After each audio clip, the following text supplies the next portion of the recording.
ስደት የስደተኛ ልብ ተከፍቶ ቢታይ ይህን ሁሉ ተሸክሟል። ሐሳብ፣ ጭንቀት፣ ህመም፣ ስቃይ፣ ፍርሃት፣ ናፍቆት፣ ትዝታ፣ ትካዜ፣ ህልም፣ ምኞት፣ ተስፋ ይህን ሁሉ ተሸክሟል። ከባድ የህይወት ጉዞ ነው ስደት።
ሰላም ሰላም ለእናንተ ይሁን። የተከበራችሁና የተወደዳችሁ ቤተሰቦቼ እንዴት ናችሁ?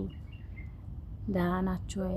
ባላችሁበት የእግዚአብሔር ሰላም ይብዛላችሁ። እኔጋ ሁሉ ሰላም፣ ሁሉ መልካም ነው። እንዴት ናችሁ? ስራ፣ ጤና ሁሉ መልካም ነው። የማዳም ቅመሞች እንዴት ናችሁ? ደህና ናችሁ አይደለ? እያለን እና ሙካክሽ ራሳችንን እና እንዴት ናችሁ? ሰላም ነው ወይ? ስራ፣ ጤና፣ ህይወት ሁሉ ሰላም። ሰላማችሁ ይብዛ ከምድር እስከ አርያም። እግዚአብሔር ሰላማችሁን ያብዛው እና እግዚአብሔር ልመርቃችሁ። እስኪ ምን ይላችኋል ብመርቃችሁ? እግዚአብሔር አምላክ ወጥቶ ከመቅረት፣ አግኝቶ ከማጣት፣ ክፉ ነገር ከመስማት እግዚአብሔር አምላክ ይሰውራችሁ። አሜን በሉ። አሜን እንደምትሉ ተስፋ አድርጋለሁ።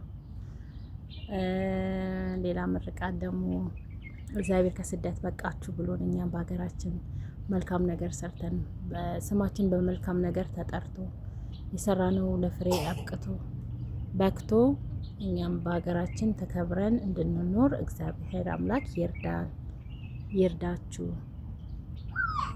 ለሰዎች የከበደ ለእግዚአብሔር ቀላል ነውና እግዚአብሔር ያቅልላችሁ ነገሮችን ሁሉ እና ከመጣችሁበት ከሄዳችሁበት ከሚወጣው ከሚወርደው ነገሮችን ባዳውን ዘመድ በህይወታችሁ ላይ መከራ ካለ እግዚአብሔር መከራውን ያቅለልላችሁ። እወዳችኋለሁ ቤተሰቦቼ፣ በጣም ነው ማከብራችሁ። ወዳችሁ ፈቅዳችሁ ቤተሰብ ስላደረጋችሁኝ አመሰግናለሁኝ። እግዚአብሔር አምላክ ያክብርልኝ፣ ክበሩልኝ የኔ ውዶችና ብዙ ጊዜ አሁን ለምሳሌ እኛ እዚህ ሰው ሀገር ላይ ስንኖር ማለት ነው አይሟላለንም። በእርግጥ ብዙ ነገር አለ።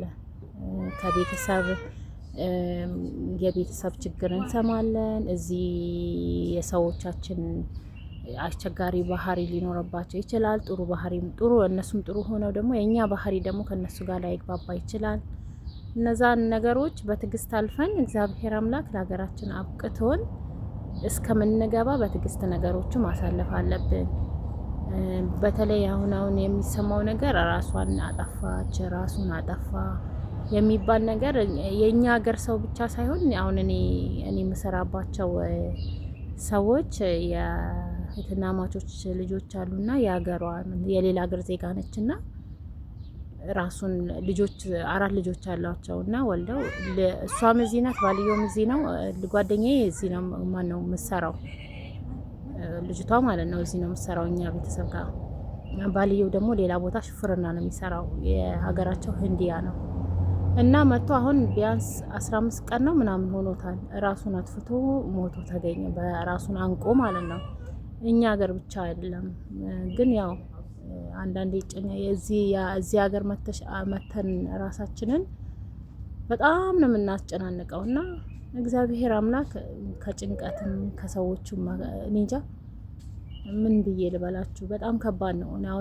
አሁን ከቤተሰብ የሆነ መጥፎ ነገር ደስ ማይል ነገር ምናምን ሜሴጅ ሲላክላችሁ እነሱ ደግሞ ልጆች በተለይ ካሉባችሁ እነሱ ሲቆጧችሁ የዛኛው ሲደማመር በቃ የሚያጽናናችሁ በቃ የሚያበረታታችሁ ሰው ሳይኖር በቃ ጭንቀት ውስጥ ለማን ነው ምን ሆኜ ነው የምለፋው ምናምን ብላችሁ ጥያቄ ውስጥ በቃ ትናደዳላችሁ። ለእነሱ መጥፎ ፊት ታሳዩአላችሁና እግዚአብሔር ከእንደዚህ አይነት ነገር እግዚአብሔር ይሰውራችሁ። ራስን ከማጥፋት በተለይ ፈጣሪ የፈጠረውን ነፍስ ከማጥፋት እግዚአብሔር ይታደገን። እግዚአብሔር ይቅር ይበለን። እውነት ፈጣሪ አምላክ ይቅር ይበለን።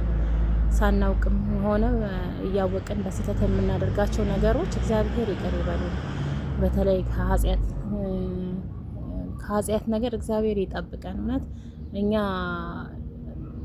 እዚህ ሰው ሀገር ስንኖር ገዳማዊ ህይወት መኖር ማለት ነው። እግዚአብሔር ሀገራችን ላይ ብዙ አሁን ቤተክርስቲያን ሄደን መተን ትንሽ ቆይተን እንትን እንላለን ማለት ስሙ ትንሽ ቆይተን እናበላሸዋለን ማለት ወይ ሰው ልናማ እንችላለን ወይ የሆነ ከጸሎት በኋላ የሆነ ነገር ልንን እንችላለን። እና እዚህ ሰው ሀገር ደግሞ ገዳማችን ነው። በቃ ለኛ ተሰትረን የምንኖርበት ሰዎች ያሉንን ነገር ሰምተን የትእዛዛችንን አክብረን ነው የምንኖረውና እንሻላ እላችኋለሁኝ። በተረፈው እግዚአብሔር ከስደት ይመልሰን፣ ለሀገራችን ያብቃን፣ ሁላችንንም መልካም ነገር እንድንሰራ ይርዳን ፈጣሪ እና እናንተም በርቱ፣ እንበረታታ። ሁላችንም ሀገራችን ስንገባ አይዲያ ይኖረናል፣ እንሰራበታለን። እርስ በራስ እንጠቃቀም እላችኋለሁ እና ደግሞ አንዳችን ለአንዳችን እንተሳሰብ፣ እንጠያየቅ። ብዙ ያሳለፍናቸው ነገሮች ይኖራሉ በስደት ዓለም ላይ እነሱን እንማማርባቸዋለን። ትምህርት ይሆኑናል። መከራውንም ስቃዩንም ስናሳልፍ ያ ነገር ያሳለፍነው ነገር ለወደፊታችን ስኬታማ እንድንሆን ያደርገናል ማለት ነው እና አንዳንዴ ፈተና ሲገጥመን ለምን ገጠመን ብለን በፈጣሪያችን እንትን ማለት መጸጸት የለብንም። እኛንን ጥፋተኛ ብለን ማሰብ አለብን እና ባላችሁበት ራስን ከማጥፋት ወደ ኃጢአት ነው። ይሄ ራስን ማጥፋት ራሱ ኃጢአት ነው።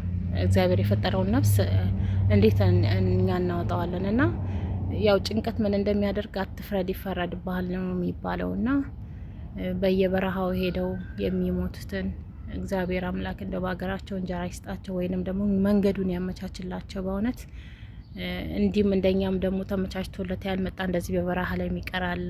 እግዚአብሔርን በትንሹም በትልቁም ነገር ፈጣሪን ማመስገን ነው።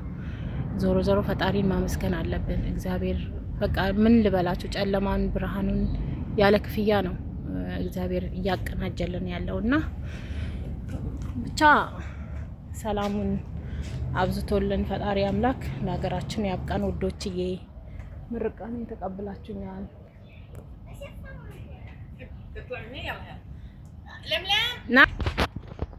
እና ውዶችዬ ሰላማችሁን ያብዛልኝ ፈጣሪ አምላክ። አመሰግናችኋለሁኝ። ምርቃኔን እንደተቀበላችሁኝ ተስፋ አደርጋለሁኝ እና ሁላችንም እንተሳሰብ፣ እንደማመር